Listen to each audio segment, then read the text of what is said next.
So structuring your entry. For most of the entries, you will be asked to tell your story in 4 sections. So the first section is the elevator pitch. And that's literally, what you'd say to somebody in a lift if you wanted to tell them why you should win. So it's summing up the rest of the entry. It's your opportunity to really grab the jury's attention. It's the bit I would probably work the hardest on, possibly. Setting the scene. The jury may not know your market. They may not know your audience. They may not know who you're competing against. So it's setting that scene, explaining the issues that you're facing or the challenges that you had been set to put the rest of your entry into a context that they understand. Really, here is where you would set out what the objectives were for the project that you're entering or the campaign that you're entering or the objective that the team was set that year, etc. And then telling your story is where you explain how you achieve those objectives, what you set out to do, the strategy that was followed, how the project was implemented. And then, of course, there's the results. And within the results section, I would urge you to give us as many results as you can. And I'll talk a little bit more about how results can be presented to the jury in a way that's more effective. But give us as much as you can. Don't be shy, because although because we like to celebrate the winners and we do often publish the winning case studies, you do get the opportunity to provide us with a second version of your entry where any sensitive commercial data can be taken out. So don't hold back in your results section if you want to impress the jury.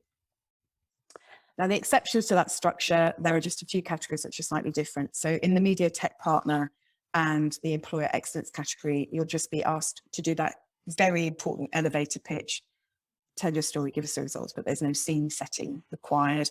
And the local hero and rising star, again, that all important elevator pitch, but then really just a straight nomination on why you think this person is so amazing.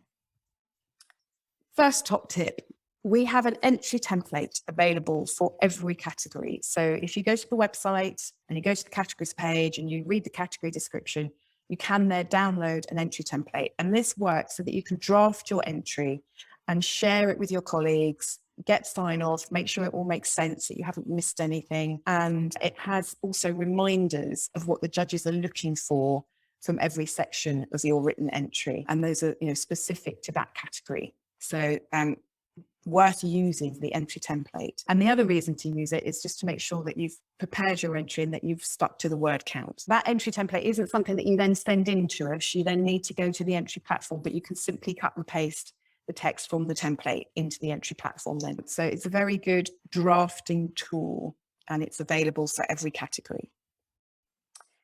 And I mentioned word counts. There are word counts to each section of those entries. They have been thought about. So the entry platform won't let you exceed that word count. We don't want, you're not going to impress the jurors more by rattling on and on forever and ever.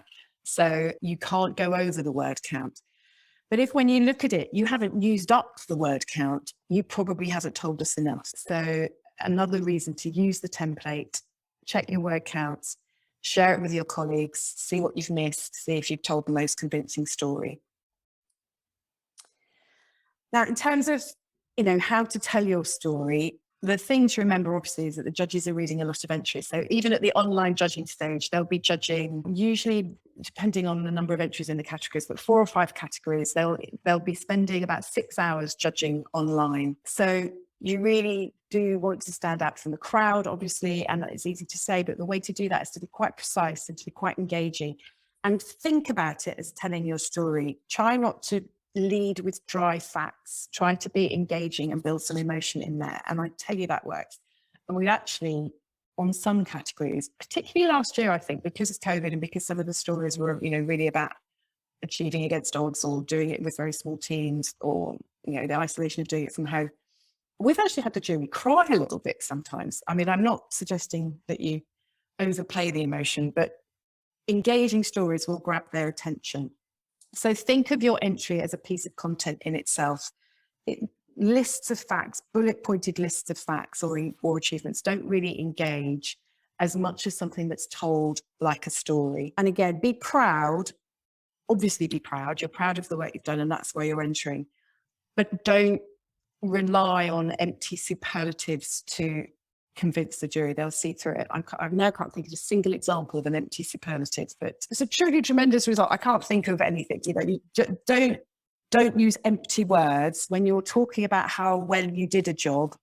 Always back it up with facts or testimonials or the results.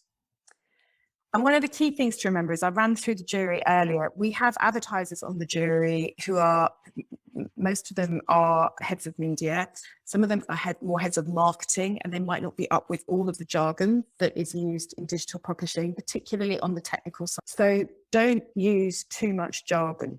Again, if you think of it as telling your story, you wouldn't litter it with abbreviations all the time. Make sure that you're explaining it properly. We do obviously make sure that in more technical categories, we have the right publishing experts on that category and they can explain it. But if you're online judging, you're doing it on your own and you might not have that explanation. Right, results. Now, this can be the hardest thing to do, right? Because, as I said, you want to get as many results in there as you can. But bullet pointed results don't necessarily work. So still tell the story around that data. Add in testimonials if you can, add some narrative interest, but it's a real balance between making sure they've got the statistics, the hard data, but that you're telling a story around it as well. And wherever possible, use real numbers. Judges seem to love to catch people out on percentages, and you can see them sitting working it through and going, well, that percentage looks really impressive, but actually it's from such a low base that they're trying to pull the wool over my eyes here. And I would appreciate that growth if it was told more as a story with real numbers rather than them trying to blind me with percentages. And as I said before, do provide as much information in the results as you can. You are able, we do come back to you, and I think there's a box that you tick when you're on the entry platform, which says, do not publish this as it is. I will provide you with another version for publication because it's sensitive information. So don't hold back in the results section. Now, supporting materials. So you have the opportunity to submit up to 3 pieces of supporting documentation. And really, there's just one key thing to say here. If it's a really essential part of your story, don't just have it in the supplementary information. It needs to be in your entry. Supporting materials are just there to support the main entry. The judges do look at them, but I know they do because they talk to us about it, but when they're judging on their own and they're reading lots, if you haven't engaged them in that written entry, they may not go and look at all your pieces of supporting material. So anything that's crucial and key to your entry must be in the entry. The kind of things that work really well and engage jurors as supporting materials are testimonials, and it's so easy to do now. You can just set up a Zoom call like this and just video somebody saying why something was great, and that's really easy to do. You can upload any format pretty much onto the entry platform. It's good if they're not familiar with your publication or your journalism. It's good to have screenshots and show the work. Obviously, you can also provide links to content that's still out there or links to videos, and you can upload video files as well. Things that you shouldn't include as supporting materials.